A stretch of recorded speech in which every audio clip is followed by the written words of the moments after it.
On peut savoir qu'on est à un point précis dans le temps. Il y aura bientôt la troisième guerre, la loi martiale. Il y aura les 40 jours lumineux de moisson. Pendant ces 40 jours, beaucoup de conversions auront lieu et de miracles. Le deuxième exode aura lieu également. Ces miracles sont figurés par les 153 poissons pris lors de la pêche miraculeuse. On peut voir ça dans Saint Jean, chapitre 21, versets 4 à 8, après la résurrection de Jésus. Cette moisson aura lieu après Adar. Adar, c'est le mois hébreu, 12e mois hébreu, qui est le mois du Purim. Donc ce Purim qui a lieu cette année à partir du 17 mars 2022. Ce Purim représente une guerre spirituelle intense entre le Christ et l'Antichrist, et où les femmes terminent de jouer un grand rôle dans la mise en valeur de leur roi. Voir le livre d'Esther dans la Bible. Juste à temps, la reine Esther valorise Mordikaï et son peuple devant le roi. Donc on trouve ça dans Esther chapitre 5, 6, 7, 8 et 9. Ce qui sauvera son peuple.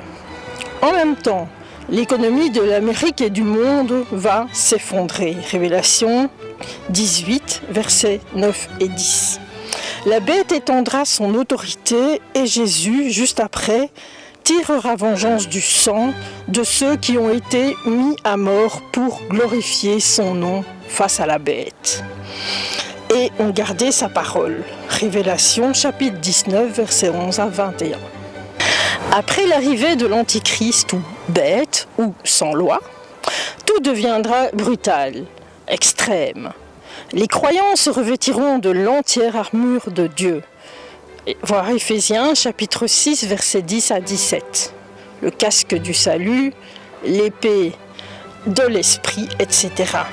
Et ils seront à l'abri par le sang de l'agneau. Dans Romains, chapitre 10, versets 9 et 10, ils diront le nom de Jésus et changeront de route. Ne pouvant porter leur passé, loin de se victimiser, ils s'en remettront au Christ pour leur salut. Beaucoup se convertiront. L'Église doit cesser de regarder Trump et le pape comme leur sauveur. Se convertir selon Dieu est opposé à se convertir selon le pape ou Obama ou selon Trump.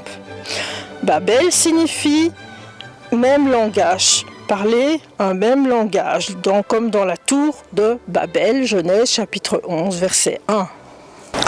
Le pape dit « On doit tous unir nos efforts pour une maison commune ». Il veut un même langage ou la tour de Babel. Jésus dit « Je ne suis pas venu apporter la paix, mais la division ». Parce que, dit-il aussi, qui n'est pas avec moi est contre moi. Et pas apporter la paix, on le voit dans Saint Luc chapitre 11, verset 23. D'après le pape, si on n'est pas pour la paix, on est un semeur de troubles. Mais quelle paix le pape veut-il installer?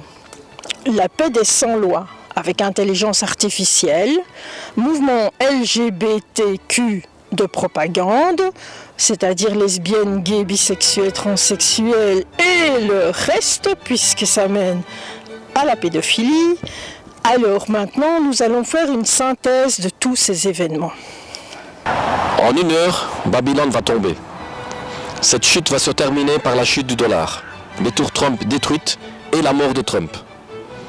Ézéchiel chapitre 13. Pendant que Babylone tombe, la bête prendra forme et surgira.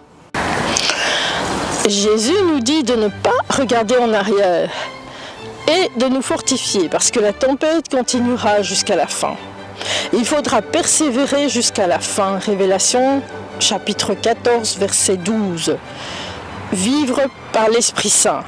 Miséricorde et salut par Jésus. Psaume 103. Alors, Jana Benoun de Israeli News Live sur YouTube nous dit que nous devons nous poser des questions par rapport à Trump. Pourquoi signer les Noahide Laws? Dit-il la vérité en ce qui concerne les vaccins et en ce qui concerne les pandémies? Seulement Jésus est l'avocat pour l'humanité. Ézéchiel 33, 16, sonne la trompette. Pourquoi sonner la trompette? Pourquoi sonner la trompette? Dans Ézéchiel chapitre 33 verset 6, parce que l'heure du jugement est maintenant. Du Verseau, avril, à la balance, septembre, octobre, novembre, alpha et oméga. Révélation chapitre 19. Le Verseau, c'était le moment des femmes, parce que la dernière moisson arrive et qu'après les troubles de Jacob, la 7e trompette sonnera. Révélation chapitre 11, versets 14 à 19. Alors, pour la trompette qui sonne, voir aussi 1 Thessaloniciens chapitre 5, verset 2, donc en un clin d'œil, et voir Mike Fort qui a une explication sur l'enlèvement, il y a 1 an. Parce qu'après le 6e saut et la 7e trompette viendront des temps plus terribles. Les géants, les pestes, etc. Et qu'il est important de suivre Jésus au plus vite pour échapper au pire. Le royaume est le cœur du message de Jésus, qui nous libère de toutes nos chaînes.